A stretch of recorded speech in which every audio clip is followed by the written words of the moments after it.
seperti kita ketahui bahwa pada pokoknya pemohon mendalilkan bahwa rancangan undang-undang Minerba tidak memenuhi kualifikasi sebagai RUU yang dapat dilanjutkan pembahasannya. Kemudian,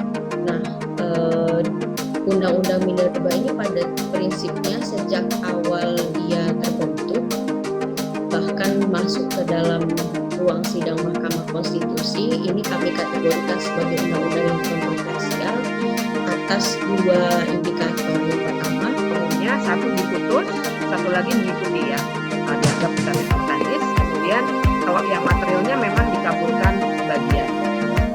Nah, bagi teman-teman yang mungkin belum familiar, ini ada kawan-kawan yang latar belakangnya bukan hukum, kan bedanya di situ ya. Kalau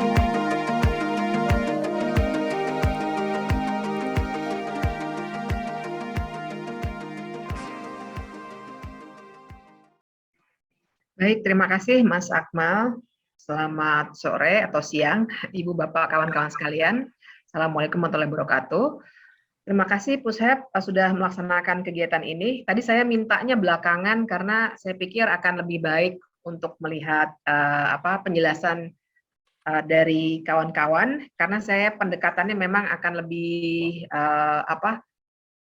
ya saya ibaratnya tuh tinggal menyimpulkan lah dari beberapa hal yang sudah disampaikan. Nah, ada satu ini ya, satu PowerPoint yang sudah saya siapkan. Tolong diizinkan untuk share screen supaya kita membahasnya lebih terstruktur saja. Jadi Ibu Bapak, kawan-kawan sekalian, selama menunggu diperbolehkan share screen, saya bukanya dengan suatu gambaran dulu ya secara umum bahwa baru 2 hari yang lalu memang, makanya tadi dikatakan, wah ini pas banget nih, karena baru keluar, masih hangat, kita sudah bahas begitu ya. Dan kemudian yang dengan itu, maka memang apa yang kita bahas pada hari ini belum masuk kepada eksaminasi putusan gitu ya, jadi tidak mendalam, tapi kita biar teman-teman terbuka dulu pandangannya, karena saya kira masih ada 2 pandangan. Mohon ini ya, saya dijadikan co-host atau host supaya bisa share screen. Karena saya ngomong begini menunggu diizinkan aja. Sebenarnya saya sudah menyiapkan materi. Jadi maaf, saya agak terdistraksi, jadi susah membahasnya. Jadi yang saya Bu Fitri, mohon izin bisa di-share aja materinya biar kami yang share atau. Oh, udah bisa kok, sudah bisa. Oke, sip, silakan. Ya. Baik, terima kasih. Soalnya saya kebiasaan pakai PowerPoint biar tidak ngalor ngidul, tapi juga senangnya sharing sendiri karena bisa dikontrol bolak-balik di gambar-gambar gitu. Jadi mohon maklum. Ya, tadi saya lanjutkan.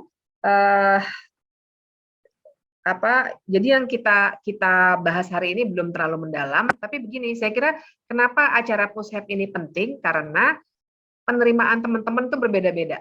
2 hari lalu waktu putusan baru keluar, saya ingat ada yang, wah gila uji formilnya kalah lagi, dan seterusnya ya, seperti yang sudah disampaikan oleh Mas Kurniawan dan juga Mbak Viola barusan. Tapi ada kawan-kawan yang bilang, wah angin segar, karena uji material pasal 169A. Jadi memang agak simpang siur, ada yang menghargai, ada yang tidak, yang mana wajar juga begitu ya. Tapi saya kira kita memang melihatnya harus lebih mendalam gitu. Walaupun belum sampai eksaminasi begitu ya, tapi paling tidak kita lihat dulu petanya seperti apa, kita beri apresiasi secukupnya, tapi juga harus beri kritik yang juga tajam. Karena yang akan saya sampaikan justru untuk menggambarkan bagaimana kita mesti punya, ibaratnya kalau kita harus menghela nafas gitu, kita harus punya keprihatinan yang sangat dalam pada kecenderungan Mahkamah Konstitusi yang memutus utamanya uji formil, utamanya undang-undang yang proses legislasinya ugal-ugalan, itu semakin lama semakin tidak bisa dikontrol oleh Mahkamah Konstitusi. Nah, jadi ada 2 hal yang ingin saya sampaikan pada kesempatan yang baik ini. Pertama, saya mau menyoroti MK-nya itu sendiri terkait dengan concern yang barusan saya sampaikan. Tapi yang kedua, saya mau melihat pada substansinya. Undang-Undang Minerba ini memang sangat unik ya, teman-teman. Saya tadi bingung waktu menulis PowerPoint-nya apa nih, saya istilahkannya apa. Tapi mungkin ini cukup menggambarkan ya, bahwa saya kira penting bagi kita semua untuk secara jernih melihat Undang-Undang Minerba ini semacam lokus penyedotan sumber daya alam oleh oligarki. Saya sebut lokus penyedotan tuh maksud, saya tadi bingung pilih kata-katanya, tapi saya kira teman-teman, ibu bapak sekalian punya gambaran yang akan kurang lebih sama, bahwa kalau kita bicara oligarki, kita bicara ekonomi rente juga, kita bicara state capture, itu pada dasarnya adalah kelompok-kelompok yang mau ibaratnya tuh menyedot kekayaan gitu ya, dengan cara yang murah meriah. Nah, cara yang murah meriah tanpa inovasi, tanpa investasi pada mesin-mesin dan lain sebagainya, menyedot sumber kekayaan alam, karena Indonesia kaya sekali. Nah, itu juga yang ingin saya soroti. Dari yang pertama dulu, masalah pada MK. Jadi tadi Viola sudah menyampaikan tabel yang lebih panjang, yang menyoroti 6-6-nya ya, tapi saya fokus kepada putusan yang baru dibacakan kemarin itu ada 3. Makanya tadi saya katakan ada yang bersorak, ada yang sedih gitu ya. Tapi mari kita lihat dulu teman-teman. Jadi memang ada 3 nih yang kemarin itu dibacakan bersamaan dengan beberapa putusan yang juga harus kita perhatikan, tapi itu mungkin dalam diskusi yang lainnya ya. Misalnya soal Undang-Undang ITE yang juga ternyata pemutusan internet oleh pemerintah itu tidak dianggap inkonstitusional, tapi ada juga yang perlu dirayakan juga, misalnya perlu dirayakan sedikit lah, tidak perlu selebrasi, tapi perlu dirayakan sedikit ya soal Perpu itu keuangan COVID ya yang sudah jadi undang-undang, itu juga ada putusannya. Jadi pada hari yang sama memang kebiasaannya begitu, dibacakan beberapa putusan. Nah, putusan yang 3 ini terkait Undang-Undang Minerba, ada yang formil, ada yang material. Nah, biar teman-teman gambarannya, yang 2 itu formil. Nah, seperti kebiasaan MK pada umumnya, 1 diputus, 1 lagi mengikuti ya, dianggap mutatis mutandis, kemudian kalau yang materialnya memang dikabulkan sebagian. Nah, bagi teman-teman yang mungkin belum familiar, mungkin di sini ada kawan-kawan yang latar belakangnya bukan hukum, kan bedanya di situ ya, kalau formil itu melihat proses legislasinya, kalau material itu melihat pasal-pasal tertentu di dalamnya, diuji apakah sudah sesuai dengan pasal-pasal tertentu lainnya di dalam konstitusi yang kita sebut dengan batu uji. Nah, bedanya adalah uji formil memang akan membatalkan keseluruhan undang-undang. Sementara kalau uji material itu ya yang diujinya aja berubah. Dan kecenderungannya ada, dan polanya sekarang tidak hanya MK tidak hanya berhenti pada menyatakan apakah suatu pasal konstitusional atau tidak, yang artinya pasal itu hilang atau tidak dalam bahasa sehari-hari gitu ya, kita delete gitu dari file kita, tapi ada pola baru yang disebut dengan konstitusional bersyarat ataupun inkonstitusional bersyarat. Bersyarat itu menandakan bahwa MK maunya kita membacanya seperti ini. Nah, ini yang tengah dilakukan MK dengan Undang-Undang Minerba ini. Nah, jadi saya yang ke material dulu, karena saya setuju dengan Mas Kurniawan dan Mbak Viola tadi, masalah kita sebenarnya diuji formil. Tapi mari kita lihat yang diglorifikasi dulu ya, atau jangan diglorifikasi lah, apresiasi. Nah, itu lebih tepat barangkali. Yang saya kira memang perlu diapresiasi ya, bahwa MK saya kira dalam hal ini dengan pertimbangan hukumnya silakan dibaca sendiri ya, Ibu Bapak dan kawan-kawan, tapi cukup bisa dipertanggungjawabkan pertimbangan hukumnya. Sebenarnya kan cara Mahkamah Konstitusi maupun Mahkamah Agung untuk dinilai akuntabilitasnya itu melalui pertimbangan hukumnya. Jadi memang kita harus baca betul dagingnya itu dari pertimbangan hukumnya. Nah, dalam konteks uji material ini memang cukup baik pertimbangan hukumnya, sehingga akhirnya MK bisa keluar dengan putusan seperti ini, seperti yang bisa dilihat di depan, yang pada dasarnya mengubah pasal 169A itu ya, sehingga bisa diberikan jaminan jadi dapat diberikan, dijamin dari kata, intinya adalah perbaikan dari segi norma-norma pengaturannya supaya ya tetap konstitusional. Kita bisa apresiasi ini. Nah, cuma yang menjadi masalah adalah isu dalam uji formil. Nah, dalam secara umum saya bagi menjadi tiga wilayah yang bisa kita soroti. Yang pertama itu cara pandang hakim yang legalistik. Yang kedua adalah alasan politis. Ya, ini kita bisa bahas panjang di sini.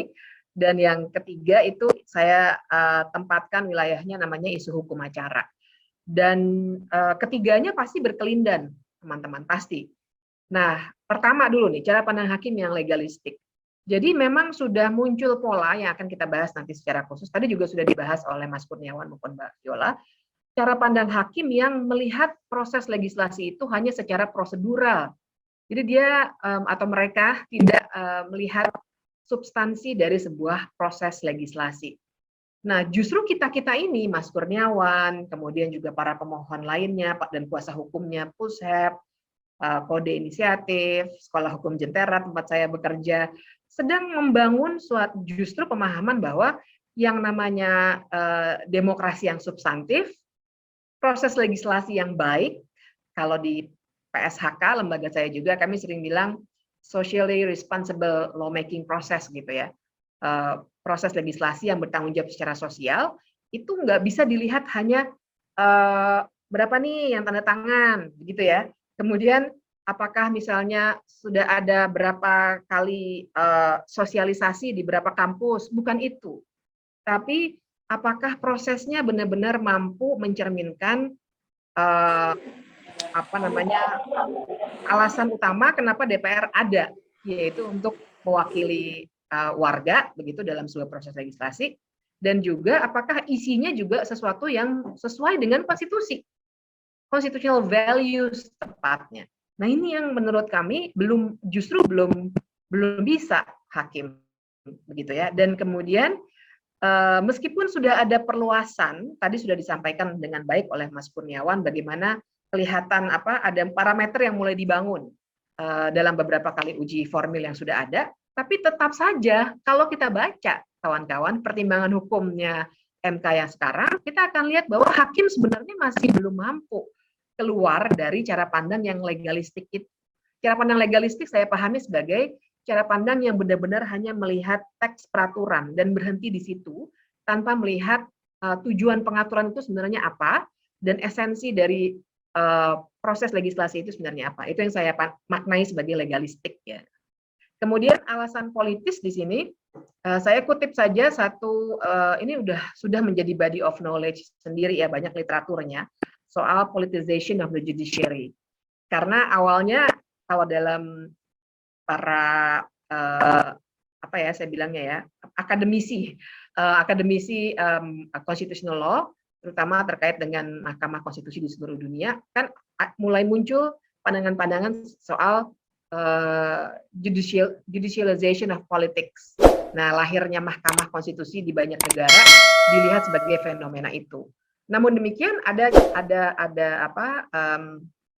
pandangan yang berbeda yang bilang no, this is politicization of the judiciary justru. Karena justru ketika sebuah pengadilan kemudian jadi punya andil terhadap suatu proses politik, maka dia akan dimasuki juga oleh aktor-aktor politik supaya putusannya menguntungkan aktor-aktor politik itu. Nah, ini yang sebenarnya saya langsung kutip saja istilahnya, karena saya kira ini yang barangkali tengah terjadi sekarang. Ya, kita tahu juga fenomenanya soal bagaimana lahirnya Undang-Undang MK juga yang baru, yang memberikan kenyamanan kepada hakim-hakim MK yang sekarang,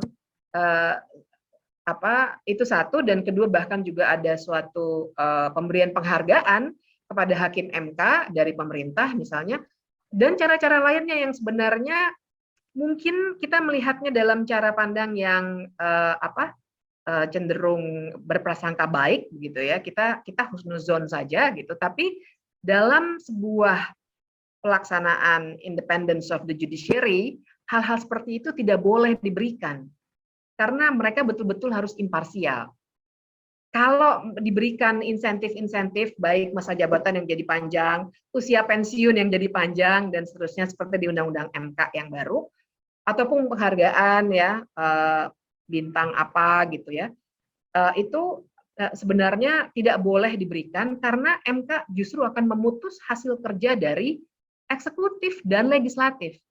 Nah, agaknya inilah yang sekarang tengah terjadi. Sehingga kalau Ibu Bapak lihat, alasan asas kemanfaatan itu pernah pada 2009 dalam sebuah uji formil juga, yaitu uji formil Undang-Undang Mahkamah Agung, itu dijadikan alasan untuk tidak membatalkan undang-undang itu meskipun secara formil MK waktu itu melihat adanya pelanggaran dalam hal proses legislasi. Nah, jadi ini yang saya tangkap sebagai alasan politis juga bahwa MK juga memang enggan untuk membatalkan total sebuah undang-undang. Ya, karena berbagai alasan. Dan ini bukan yang pertama nih, asas kemanfaatan sebagai dalih. Kalau kita ingat tahun waktu awal-awal ya, ada 3 paling tidak yang saya ingat yang sempat saya kaji, 3 tahun berturut-turut uji material terhadap Undang-Undang APBN yang belum mencakup 20% anggaran untuk pendidikan, itu juga MK bolak-balik, makanya 3 kali bolak-balik begitu ya, ada dialog seakan-akan antara MK dengan pembentuk undang-undang sampai jadi 20% alokasi anggaran untuk pendidikan sesuai konstitusi. Itu karena MK bilang ini memang melanggar, tapi kalau kita batalkan nggak ada APBN-nya, pakai APBN tahun lalu, maka akan terjadi kekacauan. Baik, itu bisa kita terima barangkali, ya, karena persoalan anggaran untuk kelangsungan kehidupan kita semua.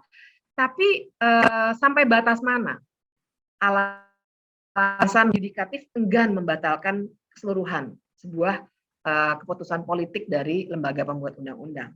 Nah, di sini batas-batasnya menurut saya, ketika revisi Undang-Undang KPK dibiarkan saja, dan juga Undang-Undang Minerba, dan kita tunggu nanti nih Undang-Undang Cipta Kerja lagi dalam proses. Nah, kemudian yang ketiga, isu acara. Ini masih sampai sekarang masih terjadi ya, pembuktian oleh pemohon. Jadi Ibu Bapak bayangkan kalau betul bahwa biasanya kalau kita pakai logika dasar saja ya, logika dasar nih, bahwa yang mendalilkan harus membuktikan, baiklah. Tapi kita harus ingat, objektum litis atau objek perkara dalam uji formil adalah, ataupun dalam perkara pengujian undang-undang secara umum di Mahkamah Konstitusi adalah sebenarnya norma. Ya kan? Ini bukan sengketa antara saya dengan Anda gitu, bukan. Tapi kita menguji norma sebenarnya, bukan sengketa.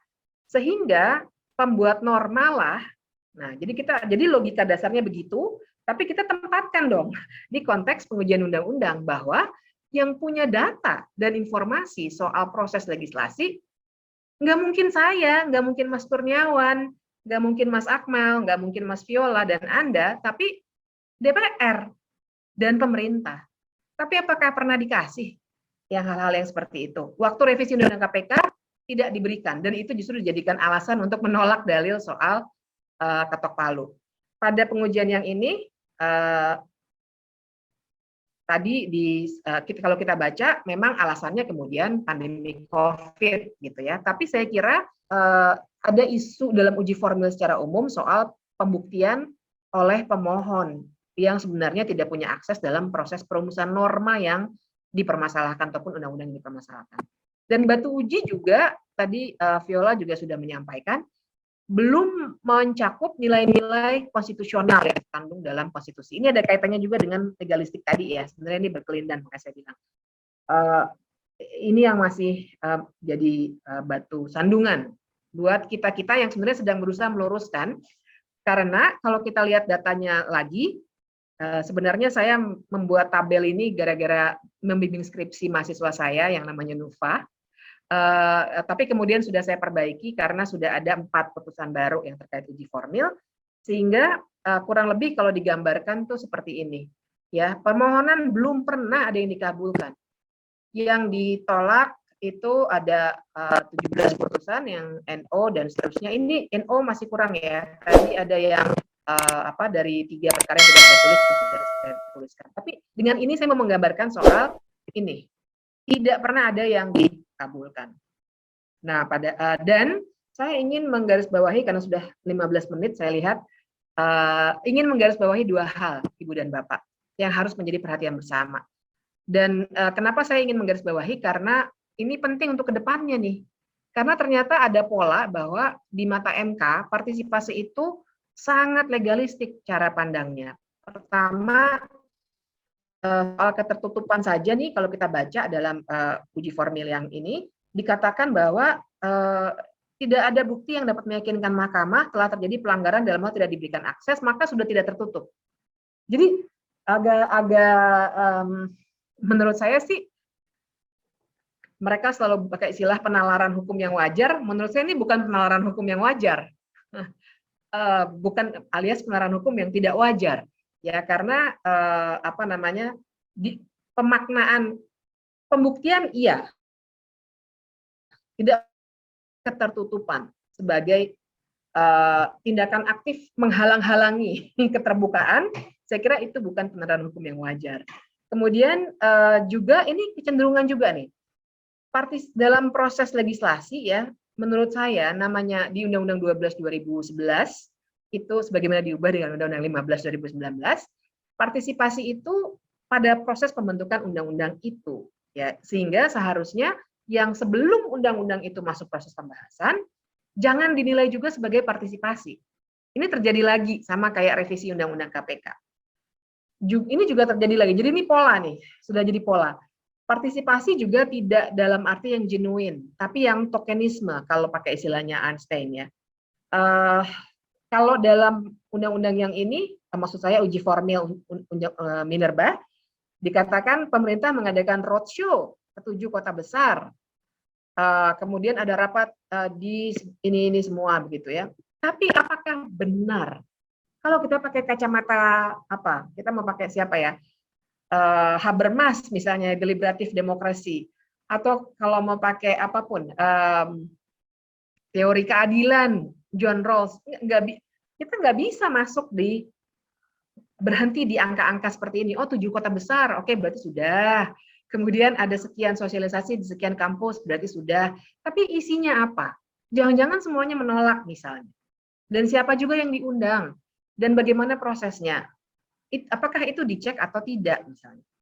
Kemudian juga proses legislasi di DPR, ya, soal persetujuan fraksi tadi Vio sudah membahas, saya tidak akan panjang di sini, tapi ini memang satu yang kita harus perhatikan deh teman-teman, dengan alasan Pancasila sila keempat, ya, dan juga nilai-nilai Indonesia yang musyawarah mufakat, kita jadi menyetujui suatu proses politik yang sesungguhnya tidak akuntabel. Menurut saya perlu dibedakan. Saya berani mengklaim diri saya Pancasilais, tapi persetujuan hanya oleh fraksi itu bukan soal Pancasilais atau tidak, itu tidak akuntabel dalam sebuah proses politik yang demokratis, gitu. Nah, kemudian cara pandang soal minimnya peran DPD juga dikuatkan karena para pemohon sebenarnya mendalilkan soal itu, dan DPD ini kita dipinggirkan terus, walaupun sudah ada juga putusan MK bahwa DPD harusnya dilibatkan dalam proses legitimasi. Proses legislasi. Saya karena baca yang kanan jadi udah baca legitimasi deh. Kemudian pembahasan di luar gedung DPR sebenarnya kan tidak etik, ya, tapi sudah jadi praktik. Menurut saya MK sebagai lembaga yudikatif punya peran untuk meluruskan hal-hal yang tidak lurus itu. Jadi ketika bahkan diiyakan sudah ada legitimasi terhadap perilaku yang tidak etik itu. Nah, terakhir ada apa dengan Undang-Undang Minerba? Ini bagian kedua dari apa yang ingin saya sampaikan. Tadi Mas Kurniawan juga sudah menyampaikan soal state capture corruption. Bagi Ibu Bapak, kawan-kawan, supaya kita on the same page pembahasannya, mungkin tidak biasa dengan istilah ini, state capture corruption itu kan situasi di mana sekelompok orang menggunakan pengaruh mereka terhadap penentu kebijakan untuk menghasilkan kebijakan publik yang memberi keuntungan ekonomi bagi kelompok itu sendiri. Jadi di capture state-nya, gitu. Makanya istilahnya state capture. Jadi state capture corruption itu belum tentu tindak pidana. Tindak pidana itu kan ada unsur-unsur begitu, ya, menurut Undang-Undang Tipikor. Tapi inilah yang sudah banyak sekali terjadi, ya, dan ini menggerogoti demokrasi. Nah, kenapa kita bisa mengarahkan diskusi ke state capture corruption? Karena ada beberapa yang saya pinjem aja langsung saya screenshot karena ketimbang ditulis ulang gitu, ada data infografis yang sangat menarik misalnya dari ICW soal bagaimana Undang-Undang Minerba ini memang sangat terkait dengan pihak-pihak yang para elit gitu ya, yang kemudian punya catatan kedekatan dengan banyak politisi, yang bahkan diskusinya dan laporan penelitiannya yang sebenarnya bagus sekali sudah menjadi lahan untuk menekan kawan-kawan kita Haris Azhar dan Fathia, salah duanya yang sedang mengungkap kelindan para politisi ini dengan orang-orang yang terkait dengan pertambangan begitu ya. Nah, misalnya saja ini juga saya pinjem dari atau saya screenshot dari infografisnya ICW soal nama-nama perusahaan dan lain sebagainya. Ini saya pakai sebenarnya karena bulan Mei 2020 kami sudah mendiskusikan kemungkinan beberapa undang-undang yang terkait dengan oligarki ini yang akan lolos, dan ternyata ini salah satunya kita sudah judicial review dan ternyata memang dikalahkan. Nah, ini sekedar ilustrasi untuk menggambarkan bagaimana oligarki inilah yang sebenarnya sedang melakukan state capture corruption. Data ini debatable dalam arti so what dengan pebisnis yang masuk anggota DPR. Tapi sebenarnya so what? Ya masalah. Bukannya tidak ada masalah. Dan inilah yang melanggengkan cara oligarki tadi. Tapi saya tidak mau panjang-panjang di situ. Karena poin saya adalah untuk menggambarkan saja supaya nanti kita bisa banyak diskusinya bagaimana keberadaan para oligark itu yang sebenarnya melakukan tidak hanya undang-undang Minerba ya, saya kira undang-undang Cipta Kerja juga jadi pelajaran baik, dan undang-undang KPK sendiri, revisi undang-undang KPK. Bagaimana sebenarnya memang ada upaya yang sistematis untuk mematikan undang-undang KPK-nya dulu, biar KPK-nya mati, ya karena KPK juga gigih sekali dalam menyoroti state capture corruption di bidang sumber daya alam kan. Kemudian yang lainnya ini juga di capture begitu ya. Jadi teman-teman sebagai penutup yang ingin saya katakan atau take away dari apa yang saya sampaikan 15 sudah lewat ya 20 menit ini adalah pola putusan uji formil MK ini memang sangat perlu kita cermati teman-teman, karena proses legislasi di satu sisi semakin ugal-ugalan karena ada oligarki, dan ini makin lama makin gila kan. Udah undang-undang Cipta Kerja, revisi undang-undang KPK awalnya ya, kemudian undang-undang Minerba, undang-undang MK. Saya ngeri membayangkan berapa banyak lagi undang-undang yang akan dihasilkan dengan cara-cara yang sangat tidak demokratis secara substantif. Secara prosedural mungkin iya, oh ya 9 fraksi hadir gitu ya. Tapi bahkan kalau undang-undang Cipta Kerja kan ada yang keluar aja tidak dilihat, ada mikrofon yang dimatikan tidak dilihat gitu. Nah, padahal yudikatif itu kunci pengawasan. Kalau kita bicara checks and balances kan harusnya memang yudikatif yang melakukan checks itu, tapi tidak dijalankan sampai sekarang. Dan takeaway kedua adalah atau ketiga adalah kita perlu perhatian betul-betul yang lebih mendalam soal state capture corruption ini dan semakin kuatnya oligarki di Indonesia. Ini tambahan, tapi saya kira sama pentingnya karena kalau kita lihat dalam konteks yang besar, putusan MK ini pun walaupun teksnya tidak bisa menceritakan kepada kita apa yang terjadi di baliknya, tapi kalau kita lihat dalam kerangka yang besar, kita perlu keprihatinan besar terhadap bagaimana MK memutus hal-hal yang terkait dengan soal ini. Nah, demikian Mas Akmal dan kawan-kawan. Terima kasih atas perhatiannya dan saya minta maaf apabila ada hal-hal yang Ya, baik, terima kasih. Sangat menarik